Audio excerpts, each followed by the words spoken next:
Okay, BCom semester 4 Gujarati. Okay, I hope કે તમને આ બધું દેખાતું હશે. બીકોમ 4 ગુજરાતી. હવે આપણે અહીંયા એક સેક્શન નંબર 32 આપણે ડિસ્કસ કરવાની છે, એટલે કે કલમ નંબર 32. ઓકે, આપણે વાત થઈ હતી કે ઘસારા છે એ બે પ્રકારના હશે. જો આજે આપણું ચેપ્ટર છે ને કે ધંધાકીય અને વ્યવસાયિક આવક. તો આપણને બધાને ખબર છે કે આપણે ઘસારો છે એ કઈ રીતે ગણતા હોઈએ, તો કે ઘસારો બે રીતે ગણતા હોઈએ છે. એક સીધી લીટીની પદ્ધતિ અને બીજી ઘટતી જતી બાકીની પદ્ધતિ. બરાબર, આ બે રીતે. બરાબર, જો પ્લેયરનું નામ છે બાકીની પદ્ધતિ, આ બે રીતે તમે ગણતરી કરી શકતા હો છો. આની અસર આપણે ક્યાં આપતા હોઈએ છીએ? ચોપડે અસર આપતા હોઈએ છીએ. ઓકે, તો ખાસ યાદ રાખજો તમને નફા નુકસાન ખાતામાં જે ઘસારો લખ્યો છે એ તમે આ રીતે ગણતરી કરેલો હશે. ઓકે, પણ ઇન્કમ ટેક્સ ડિપાર્ટમેન્ટ છે એ આ ઘસારાને માન્ય ગણતી નથી. Totally wrong. એ કેમ કહે છે કે આ રીતે ઘસારો તમારે ગણવાનો થતો નથી. ચોપડાની દ્રષ્ટિએ સાચો હશે, કંપની એક્ટ પ્રમાણે સાચો હશે. બરાબર, કંપની કાયદા પ્રમાણે વસ્તુ બરાબર હશે, પણ કંપની કાયદા પ્રમાણે આવકવેરાનો કાયદો ચાલતો નથી. આવકવેરાનો કાયદો અલગ છે, એટલે એમાં ઘસારો પણ શું કરવાનો? તો કે ઘસારો પણ અલગ રીતે ગણવાનો. આ જે ઘસારો ગણવાની આવકવેરાના કાયદામાં જે જોગવાઈ છે એનું નામ છે કલમ નંબર 32. શું નામ છે એનું?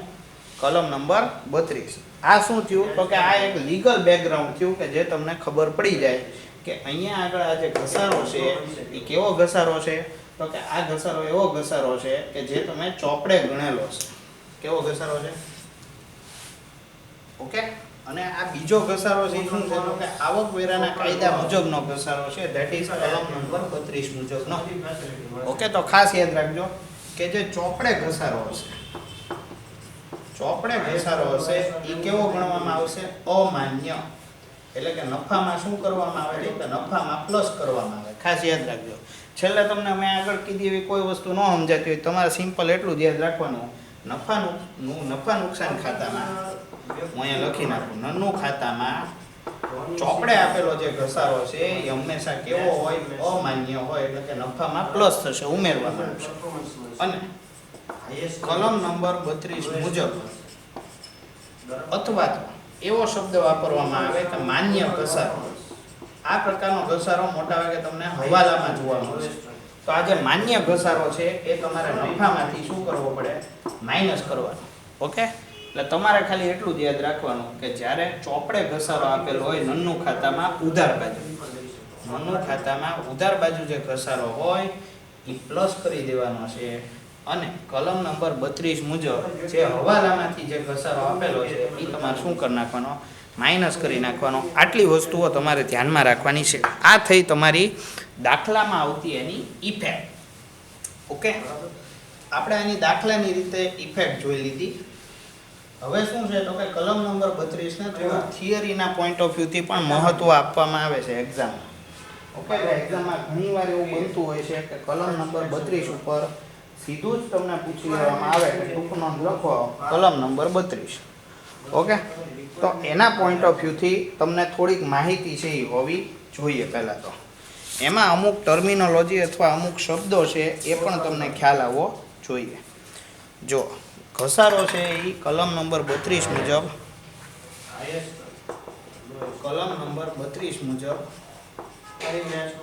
નીચેની પરિસ્થિતિમાં જ તમને શું કરવા મળે છે? તો કે તમને બાદ કરવા મળે છે. કઈ પરિસ્થિતિમાં? તો કે તમારી પાસે બે પ્રકારની મિલકતો હશે.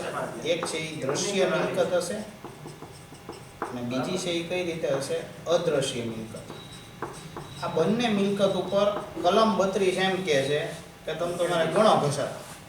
બરાબર, એની ઉપર ઘસારો ગણવાની તમને છૂટ છે, કોઈ મનાઈ નથી. જો એટલે જ અંદર લખેલું હશે કે જો દ્રશ્ય મિલકતો અને અદ્રશ્ય મિલકતો.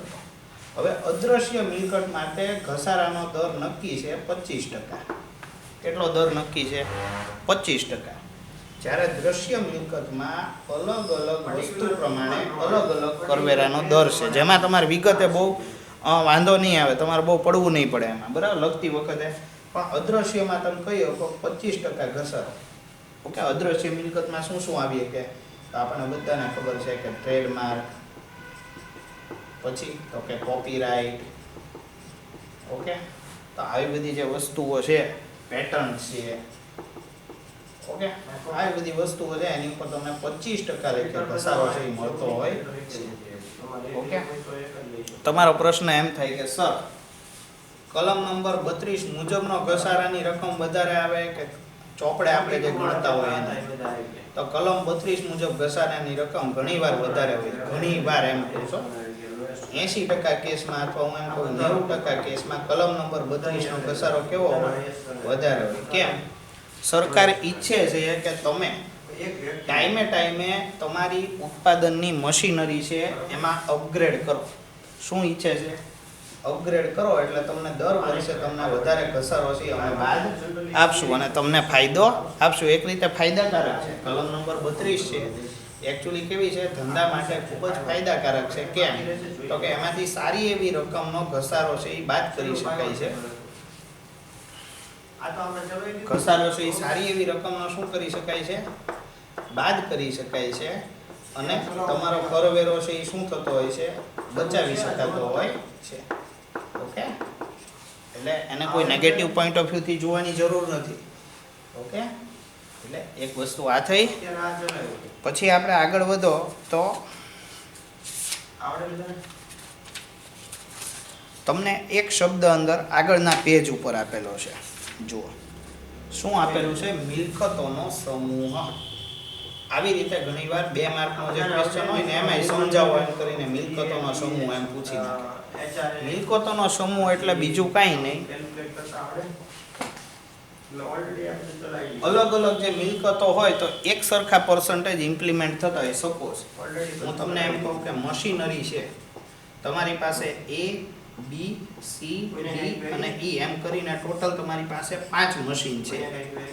ઓકે, તો તમે ચોપડે ઘસારો કઈ રીતે ગણો? તો કે A નો ઘસારો ગણશો, પછી E તમે માઇનસ કરશો અને બાકી લખશો ને, પછી અહીંયા ઘસારો ગણશો B નો, પાછો માઇનસ કરશો, અહીંયા પાછી એની બાકી લખશો. અલગ અલગ ખાતામાં આવી રીતે અસર આપશો ને ચોપડે, કે નહીં?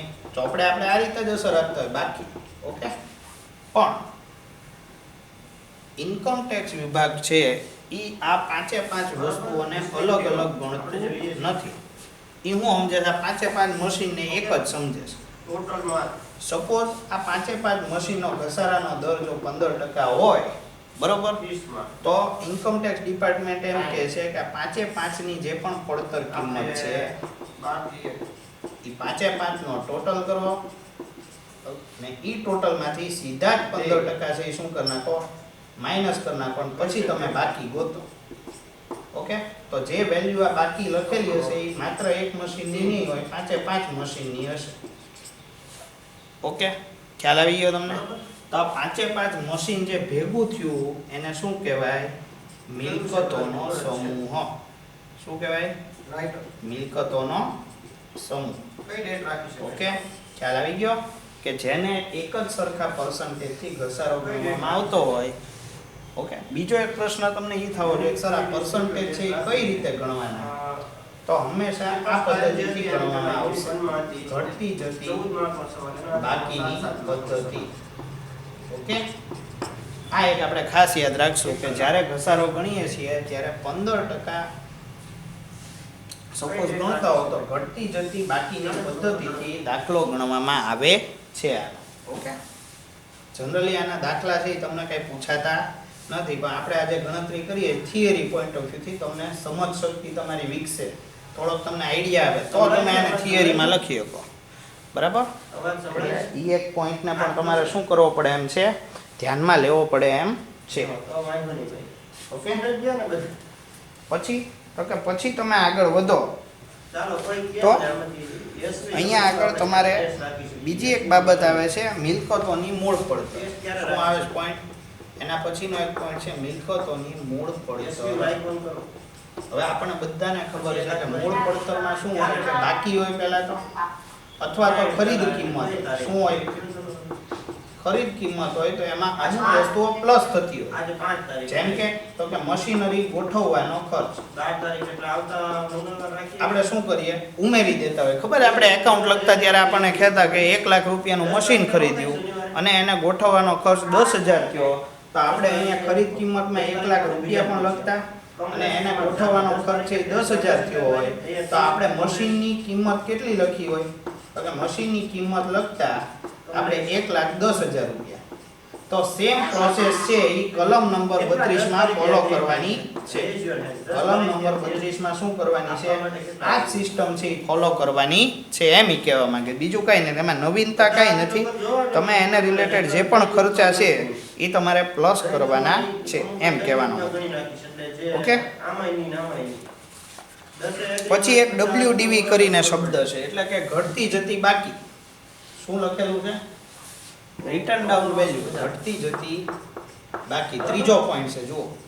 ઘટતી જતી બાકી એટલે કાંઈ નહીં. સપોઝ તમારા મિલકતોનો સમૂહ 1 લાખ રૂપિયાનો છે, સપોઝ મિલકતોનો સમૂહ, અથવા હું તમને એમ કહું કે તમારી આગળ મશીનરી જેટલી પડી છે જેને 15% ઘસારો લાગુ પડવાનો છે, એ બધાનો ટોટલ સપોઝ 1 લાખ રૂપિયા છે, તો એમાંથી તમે 15,000 રૂપિયાનો ઘસારો ચાલુ વર્ષમાં શું કરી નાખશો? માઇનસ કરી નાખશો. એટલે કે 1 લાખની 15% રકમ. તો તમારી બાકી વધશે કેટલી છેલ્લે? 85,000 રૂપિયા. તો આજે 85,000 રૂપિયા વધ્યા એને શું કહેવાય? ઘટતી જતી બાકી.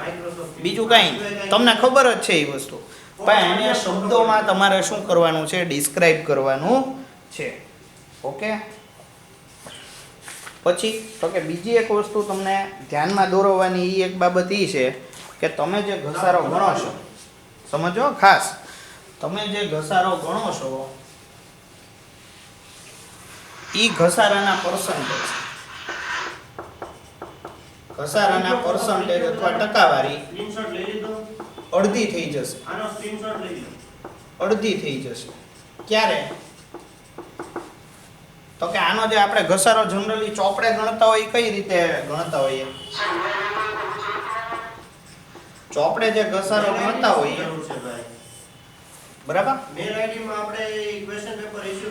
આપણે ચોપડે જે ઘસારો ગણતા હોય કઈ રીતે ગણતા હોઈએ? દિવસો પ્રમાણે. યાદ હોય આપણે 365 દિવસો હોય અને એમાંથી કેટલા દિવસ વાપર્યું મશીન, એટલે દિવસોના આધારે આપણે અહીંયા ઘસારો ગણતા હોય ચોપડે. પણ કલમ નંબર 32 છે ને એ એમ કહે છે કે તમે પહેલા 6 મહિનાની અંદર, પહેલા 6 મહિના, બરાબર, પહેલા 6 મહિનાની અંદર ખરીદી કરી લ્યો છો સપોઝ, તો એની ઉપર પૂરેપૂરું 15% લેખે ઘસારો મળશે. સપોઝ 15% નું મશીન ખરીદ્યું હોય તો, અને છેલ્લા 6 મહિનામાં તમે ખરીદી કરો તો મેં તમને કીધું હતું ને કે અડધો ઘસારો મળશે. અડધો ઘસારો મીન્સ 7.5%. ખ્યાલ આવી ગયો? એટલે એનો મતલબ એમ થયો કે સપોઝ હું મશીનરીની ખરીદ 1 સપ્ટેમ્બરના રોજ, 1 સપ્ટેમ્બર 2019 ના રોજ સપોઝ હું મશીનરી ખરીદું છું 1 લાખ રૂપિયાની, તો તમે પહેલા જ ભાગમાં તમે એનો ઘસારો છે એ કેટલો ગણી શકો? તો કે સીધો 15% લેખે ઘસારો ગણી શકો 15,000 રૂપિયા. પણ સપોઝ હું 31મી માર્ચે મશીન ખરીદું છું, 31 માર્ચ 2020 ના રોજ, તો 1 લાખ રૂપિયાનું જે મશીન હોય એની ઉપર મને 15% ની બદલે કેટલા ટકા લેખે ઘસારો મળશે? તો કે અડધા %થી 7,500. આમ જોવા જાવ તો એકચ્યુઅલી 31 માર્ચે ખરીદી કરી હોય તો એનો કોઈ જાતનો ઉપયોગ થયો હોય નહીં મશીનનો, પણ છતાંય તમને ઘસારો માઇનસ કરવા મળ્યો 7,500 રૂપિયા. ઓકે. એટલે અહીંયા બે ભાગમાં ઘસારાને વહેંચવામાં આવે છે. કઈ કલમમાં? કલમ નંબર 32 માં. એટલે કે જો તમે પહેલા 6 મહિનામાં જો ખરીદી લ્યો છો તો એ ખરીદી ઉપર સીધા 15% તમને ઘસારો બાદ મળે, અને છેલ્લા 6 મહિના હોય તો છેલ્લા 6 મહિનામાં જો ખરીદી કરો તો 7.5% લેખે તમને ઘસારો છે એ બાદ મળતો હોય છે. તો આ એક બાબત પણ તમારે ખાસ ધ્યાનમાં રાખવાની. આમાં દિવસો પ્રમાણે ગણતરી નથી થતી, પણ તમે કયા મહિનામાં ખરીદી કરો છો, એટલે કે તમે પહેલા ભાગમાં ખરીદી કરો, પહેલા 6 મહિનામાં કે છેલ્લા 6 મહિનામાં, એ પોઈન્ટને આમાં અહીંયા કન્સિડર કરવામાં આવે છે. ઓકે, એટલે ઘસારો છે એ આ રીતે તમારે ગણવાનો હોય છે. આ સિવાય બીજી કોઈ વસ્તુ અંદર હોતી નથી. ઓકે, તમારે કલમ નંબર 32માં આવા પોઈન્ટ્સ છે એ તમારે ડિસ્કસ કરવાના હોય છે. ઓકે, છતાંય તમને કોઈ ડાઉટ હોય તો તમે ગૂગલ મીટનો જ્યારે લેક્ચર હોય ત્યારે તમે પૂછી શકો છો કે સર કલમ નંબર 32માં પર્ટિક્યુલર આ જગ્યાએ ડાઉટ છે, તો આપણે હજી સોલ્વ કરશું. ઓકે, બાકી એને રિલેટેડ જે પણ પ્રોવિઝન્સ હતી એ તમારી સાથે એક પોઈન્ટમાં ડિસ્કસ કરી લીધી છે. હવે તમારે શું કરવાનું છે તો કે આ વિડીયો જોયા પછી એક વખત બુકમાં જે કલમ નંબર 32 જે મટીરિયલ પીડીએફમાં મોકલ્યું છે એ એક વખત વાંચી લેવું પડે. પછી તમને કાંઈ ડાઉટ હોય તો તમે કહી શકો છો. ઓકે, તો આપણે આજના દિવસમાં અત્યારે આટલું રાખીએ છીએ. ઓકે, સારું, ચાલો તો અત્યારે આટલું રાખીએ.